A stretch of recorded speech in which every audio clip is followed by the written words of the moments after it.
Immigration battle. The Supreme Court weighs in on a Trump administration policy regarding asylum seekers. We're at the White House. Budget debate. How Democratic senators are trying to block one of the Trump administration's pro-life policies. Advice to bishops. Pope Francis has a strong message for the church's newest leaders. We talk to a new leader of an American diocese. And from Rome to New York, why the Vatican's only piece by Da Vinci is on the move temporarily. On EWTN News Nightly for Thursday, September 12th, 2019.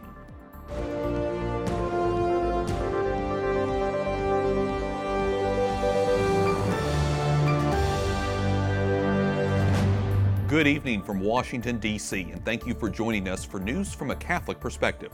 I'm Wyatt Goolsby. The Supreme Court allows nationwide enforcement of a new Trump administration immigration rule. The policy denies U.S. asylum to those who do not seek protection in the other countries they pass through first. White House correspondent Mark Irons reports. Good evening, Mark. Good evening, Wyatt. The Supreme Court decision gives the White House a big victory. That's according to the head of Customs and Border Protection, who says it will curb the flow of immigrants to the U.S. President Donald Trump sums up his thoughts with one tweet.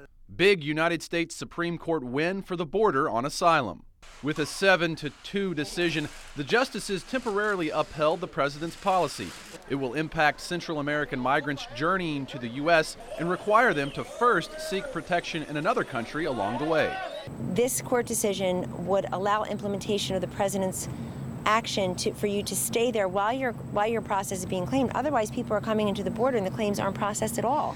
It's just catch and release into the interior. Supreme Court Justices Ruth Bader Ginsburg and Sonia Sotomayor dissented from the High Court's order. Sotomayor writes, once again, the executive branch has issued a rule that seeks to upend long-standing practices regarding refugees who seek shelter from persecution. The U.S. Conference of Catholic Bishops earlier gave its opinion of the new asylum rule by adding it jeopardizes the well-being of vulnerable individuals fleeing persecution. Certainly as Catholics, to grapple with this issue is difficult. There's no clear-cut answer. Catholic Alfonso Aguilar is president of the Latino Partnership for Conservative Principles. He supports the Supreme Court's decision and says the U.S. asylum system has been abused. We have to think of those who are suffering abroad, but we also have to think of the rule of law and the citizens of our own country. Immigrants will be allowed to seek asylum in the U.S. if the other countries they pass through along the way turn them down. The White House admits, though, that process can take a long time. Wyatt. White House correspondent Mark Irons reporting. Thanks, Mark. A Senate committee postpones votes on several key bills that would fund foreign aid, health, and education. The bigger fight over abortion is throwing some of those bills into limbo. Capitol Hill correspondent Jason Calvi joins us with more. Jason. Why parts of the government are set to shut down at the end of the month with no spending deal. Part of this debate is over abortion. Washington Democrat Patty Murray tries to stop a pro-life rule. The Trump administration in February mandated Title X family planning recipients must be separate from abortion providers, and they can't refer clients for abortion. So Planned Parenthood gave up roughly $60 million a year in Title X dollars. The allocation is important, and I've asked for a vote on Title X. Always been bipartisan support for that, so I don't understand why they're trying to characterize it. They call it a poison pill, they're saying. Well, okay, so their definition of poison pill, I don't understand, because this has always been bipartisan support for this, and we've always been able to offer those amendments on this committee. Senate Majority Leader Mitch McConnell says he's praying for compromise, but he slammed Murray's proposal to gut the Title X rules. So I think it is truly a disturbing development. A thought shared by other Republicans. There's not going to be any acceptable amendment on those issues. One of the principles of that agreement was that there'd be no new language that wasn't in the bill last year, and before we're done, that will be something that we'll adhere to. Another Democrat relented in a different money fight. Senator Jeanne Shaheen wanted to stop the Trump administration's Mexico City policy. It bans federal aid money from going to groups that promote or do abortion. This is an ongoing fight. We're going to keep fighting. The process is continuing. The Senate Appropriations Committee was likely to have enough votes to pass both the Shaheen and the Murray amendments. That's because 2 Republicans on the committee both support Planned Parenthood and abortion. That's why the chairman and the Republican chairman of the committee postponed today's votes. Wyatt? Capitol Hill correspondent Jason Calvey reporting. Thanks, Jason. The Diocese of Rochester in upstate New York has filed for bankruptcy protection. The filing comes amid a wave of lawsuits over the alleged sexual abuse of children. Rochester is the 8th diocese in the state and 20th overall to declare bankruptcy. The bishop of another diocese in New York is at the Vatican today. He heard the Holy Father's message to new bishops to be close to the people God entrusted to them. Non circondatevi di portaborse e di yes men. Pope Francis warns against yes men. He met with new church leaders this morning at the Vatican. The group includes 7 from the United States. We're joined now by one of those clergy members in Rome today. His Excellency Douglas John Lucia is the new Bishop of Syracuse, New York. He joins us now from Rome. Your Excellency, you met with Pope Francis this morning. What was your takeaway from the meeting?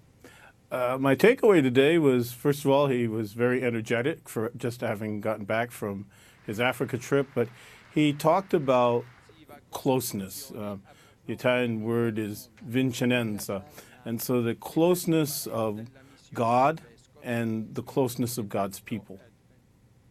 In December, the Diocese of Syracuse released a list of 57 priests credibly accused of abusing minors, some dating back to the 1950s. Many American Catholics are angry with how bishops have handled the crisis, including in nearby Buffalo. What is going to be your approach as a bishop in this situation?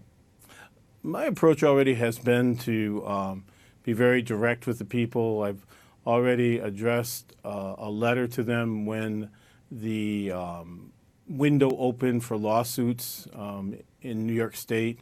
And so the people know that I really care about those who have been victims, and I want them to be able to come to the church and hopefully bring them some healing and some peace. And tell me a little bit more about how you could do that, because obviously there are so many tough accusations. It's a tough subject to talk about.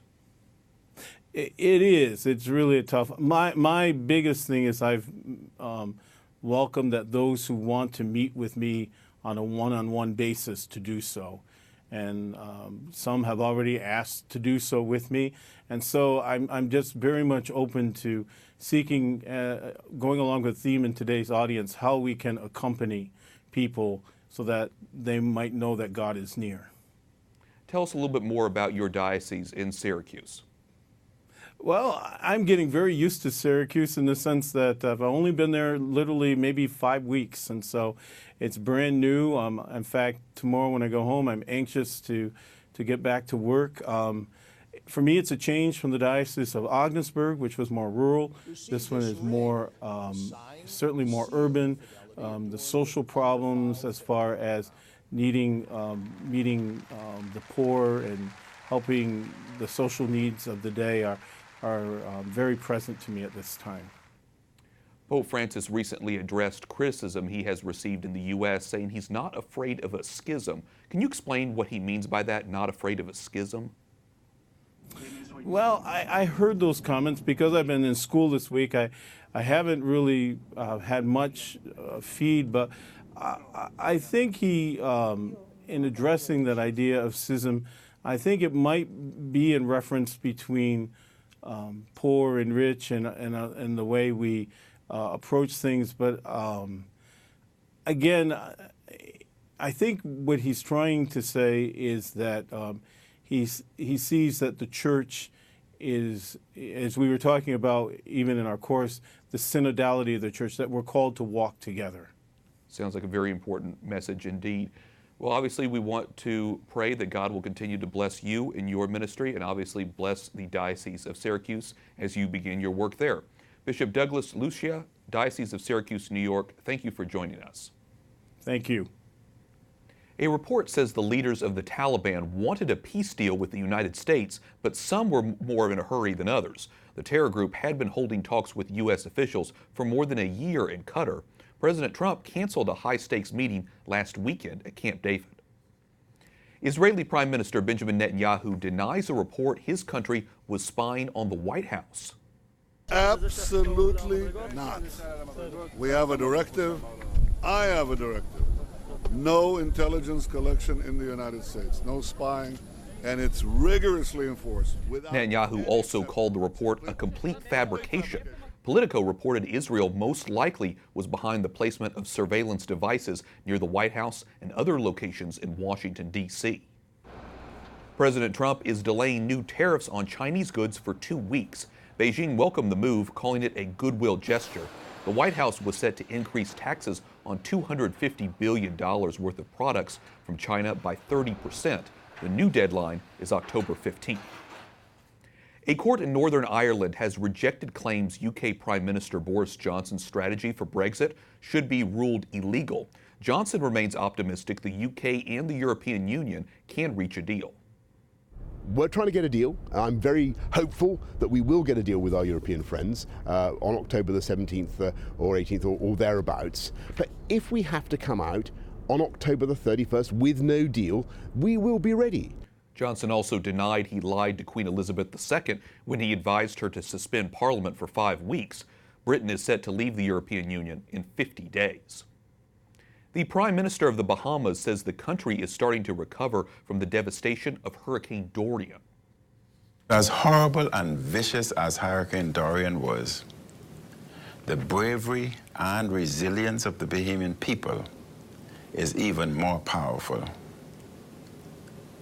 The spirit of courage was seen in ordinary citizens. The storm killed at least 50 people, and officials are worried the death toll will rise. It also damaged or destroyed thousands of homes. The Prime Minister credited President Trump and several other world leaders for providing resources to help with the recovery. Coming up, we hear about efforts to confront a social media giant over its possible censorship of pro-lifers.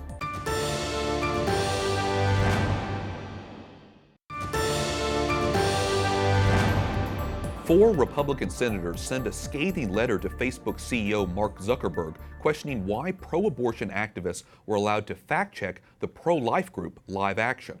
In the letter, Senators Josh Hawley, Ted Cruz, Kevin Cramer, and Mike Braun write, quote, "Yet again, Facebook's pattern of censorship has reared its ugly head." At the end of August, Facebook labeled content in 2 videos shared by Live Action as, quote, false and inaccurate. One of those videos featured Live Action's president, Lila Rose, saying abortion is never medically necessary. Joining me now from Capitol Hill is Senator Josh Hawley, Republican from Missouri. Senator Hawley, welcome into the broadcast. After receiving your letter, Facebook released a statement saying it would remove the fact checks while an investigation by the International Fact-Checking Network is underway. What's the latest? Has that happened yet? The censorship, the fact checks have been removed. The notifications on Live Action's page that should never have been there in the first place because Live Action didn't do anything wrong, those have been taken off by Facebook, so that's a great development. And now the supposedly independent fact-checking agency, they're getting investigated to find out how did pro-abortion activists get onto this fact-checking board that's supposed to be neutral that penalized Live Action. But there's a lot left to be done here. Facebook has said that they could reinstate the censorship if they so choose. So we got a long way to go. So what do you think Facebook needs to do in order to have a satisfactory response? I mean, what do they need to do to go far enough to actually remedy the original censorship of the pro-life content? Well, what they need to do is submit to a third-party audit. And Facebook, not just their fact-checking group, but Facebook itself needs to open up its books to an independent third party, show us how they make these decisions, show us how this happened in the first place with Live Action. But let's see all of the other decisions they've made too. Show us the protocols that get used internally to make these kind of decisions. That's what they should do. In your letter, you point out that conservative viewpoints are met with bias and censorship on virtually every social media platform, not just Facebook. What can be done to ensure neutrality and fairness? Well, my view is that if these companies like Facebook, like Google, and all of Google's various holdings like YouTube, if they're going to get the giant subsidy that they get from the federal government, the giant immunity that is Section 230, then they shouldn't be able to discriminate. So if they're going to discriminate against conservatives, if they're going to discriminate against pro-lifers, then they should not be getting any sort of support or subsidy from the federal government. The way to fix this is open their books, submit to an independent audit, agree to be politically neutral. Well, as you know, Facebook and Twitter, all these social media platforms have become a public forum here. How do you view this moving forward in terms of how we take a look at social media and how we view that in terms of interacting with our citizens, our people, and around the world? Well, these companies, and it's just 2 or 3 of them, have immense power, more power over communication than any other companies in the history of the world. And my view is that they shouldn't be censoring at all, but if they're going to censor, they certainly should not be supported by taxpayer dollars. But that's essentially what is happening because of the special breaks that they get from government under current law. So if they're not going to quit censoring, then no more special breaks for these big tech companies. That's my bottom line. We very much appreciate your insight and your coming on to talk about the issue with us. Senator Josh Hawley, Republican from Missouri. Thanks so much. Thank you. Tonight on EWTN Pro-Life Weekly, House Minority Whip Steve Scalise talks to host Catherine Hadro about filing a petition aimed at bypassing House Speaker Nancy Pelosi. Scalise and other Republicans want to vote on the Born Alive Abortion Survivors Protection Act, but Pelosi has refused to bring the pro-life bill to the House floor for a vote. So people who try to claim it doesn't happen are ignoring the facts. And again, medical doctors came and testified today about what's going on out there in the real world and why this bill is so necessary. Scalise also has a message for lawmakers who have not signed the petition. You can see more of Catherine's interview with the representative from Louisiana tonight at 10 p.m. Eastern on EWTN. Visit EWTN.com for additional times.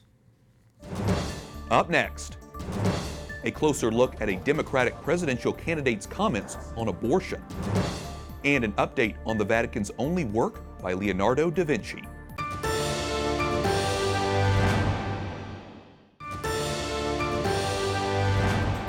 Ahead of tonight's Democratic presidential debate, we take another look at recent comments by Vermont Senator Bernie Sanders. Sanders says if he is elected, population control will be central to his plan to protect the environment. I think especially in poor countries around the world, where women do not necessarily want to have large numbers of babies, and where they can have the opportunity through birth control to control the number of kids they have, something I very, very strongly support. The comments made during last week's CNN town hall on climate change have drawn criticism from pro-life Americans. Dr. Grazie Christie, Senior Policy Advisor for the Catholic Association, joins me now. Grazie, welcome back into the studio. Senator Sanders talked about women's, quote, right to control their own bodies and reproductive decisions. He went on to talk about the use of birth control, as you heard, in poor countries around the world. When you heard these comments for the first time, what was your reaction? Well, you know, right before he said that, he actually referenced the Mexico City policy, which protects the developing world from American ideological colonialism, right? That we promote abortion, well, we used to promote abortion in third world countries. So he would like to see that brought back. So my feeling when I saw that was that it's very poor optics for an elderly, white, liberal, very progressive liberal to be recommending population control to the black and brown babies of the world in developing countries. It is very disturbing to so many. Aside from the obvious pro-life concerns here on the issue of birth control, I think a lot of viewers were also taken back more about that issue that you say about the race implications here, but it doesn't seem to me it's necessarily just about race, Grazie. It's also about like elitism. I mean, who is the higher upper echelon of society? That's right, and it's also about seeing people as debits in the climate game, right? So if a person is a carbon emitter, right, that you can look at people as carbon emitters or you can look at them as children of God. So people in the environmental movement, unfortunately, very often look at people as something that can be sacrificed in favor of the environment. But if the environment isn't for people, then who is it for? Like you said, they just think of it then as humans as just a carbon, basically. Yeah, people who are emitting carbon, right? So if we can stop having children or prevent other people from having children, we're going to benefit the environment. But I think it would be better for all of us, including the environmental left and all the Democratic candidates, to think of people as assets as we can have solidarity. They should have solidarity with all the people in the world, poor or rich, black, brown, white, and think of everybody as an asset. So important because people can contribute to the society in so many ways. As we think about countries, also another issue here about with aging populations, what do you think are some of the problems we see in general when there's not enough young people in a country? Well, you bring up a really good point. So the person who asked the question of Bernie Sanders was taking the position that the population is going to grow and grow and become unbearable, like the earth can't sustain it. But the truth is that in a few decades, the population is going to start shrinking because people are not having children like they used to. And this is going to be a demographic nightmare where you have only a few young people taking care of an aging population that can no longer work. And this is a kind of nightmare scenario which is much more likely to happen than the scenario where there's too many people in the world and we can't sustain them. Tonight we'll get a chance to hear from some of the top 10 Democratic candidates as they face off on the same stage. It's not about climate control per se as this last one was, but what are you hoping to hear from Senator Sanders? I would like to hear him walk back these comments and say something about how if you want to take care of the world, think about it as God's creation. It's a gift to all of us, and think about human beings as part of that gift creation. And solidarity with all the people of the earth, no matter if they're in the developing world or in the rich Western world. Very good. Such an important message, and like I say, something that all candidates should be keeping in mind. Dr. Grazie Christie, Senior Policy Advisor for the Catholic Association, thanks so much for coming in. Thank you. Finally tonight, the director of the Vatican Museums will speak in New York City at the Metropolitan Museum next week. She'll be discussing the Holy See's only painting by Leonardo da Vinci, currently on display at the Met. It's not a nice painting. It's a very, very strong painting. It's a painting that has where Saint Jerome, the great father of the Church, is not depicted as in the version of the scholar, of the learned man. St. Jerome Praying in the Woods is an unfinished masterpiece by Da Vinci. It's on loan until early next month. It will then go to the Louvre in Paris. This year is the 500th anniversary of the death of Da Vinci. Always interesting to see how holy figures like saints are depicted in Renaissance art. And that concludes our newscast for tonight. For the entire EWTN News Nightly team, I'm Wyatt Goolsby. We'll be back tomorrow with more news from a Catholic perspective. Good night, and God bless.